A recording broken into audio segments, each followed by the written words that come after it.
The voice stopped as abruptly as it had begun, and in the silence that followed, Red Cloud's voice was heard quoting the words, "Greater love hath no man than this, that a man lay down his life for his friends." The fourth member of the quartet was Flight-Lieutenant Bill Castello, D.F.C. On Earth. He had been a keen racing motorist, and his war service covered raids on Germany, occupied France, Libya, Albania, Iraq, and Greece. In all, he had made over 50 operational sorties, and the citation for his D.F.C. spoke of outstanding skill, courage, and devotion to duty. When he was posted missing after a raid on Hamburg, his parents visited his air station, where they were handed an envelope marked, "Please post this if I fail to return." It was a moving little letter of farewell, rounded off with a phrase that was characteristic of the writer: "Keep the Castello flag flying." Shortly after he had been shot down, Mrs. Castello, who was evidently a natural psychic, saw him walk into her room at home and sit in a chair opposite her.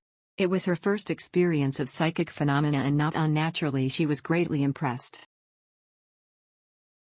Her husband, she knew, had no time for the indulgence of such fancies, and so she sought out a friend who, though Mrs. Castello did not know it at the time, had long been interested in spiritualism. The friend listened to her story and then came to see me. Bill Castello must have been very determined to make contact with his parents, because as the friends entered my room, he came in with her. I described him closely to her and said, "He says his mother came to see you because she saw him sitting opposite her in their home." Before she left that day, the friend had made an appointment for me to receive Mrs. Castello on the following week. In the event, however, it was not Mrs. Castello who presented herself at my home but her husband, Colonel Castello.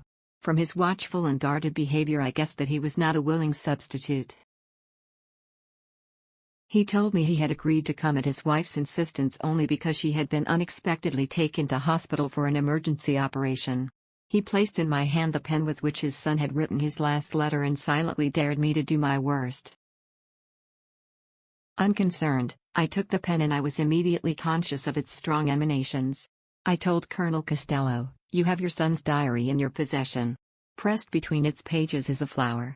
If you examine the diary entries on the pages on either side of the flower, you will find they refer to when your son was stationed in Greece. He says the flower was given to him by an old woman one day when he was admiring some gardens near the Acropolis. Your son was a keen amateur mechanic. When war was declared, he was engaged in building a sports car, to his own design, from parts he had bought from a great variety of sources. He says that without any blueprint to work to, these parts are of little value. You must find the red-covered notebook in which his plans for assembling the car are set out in detail."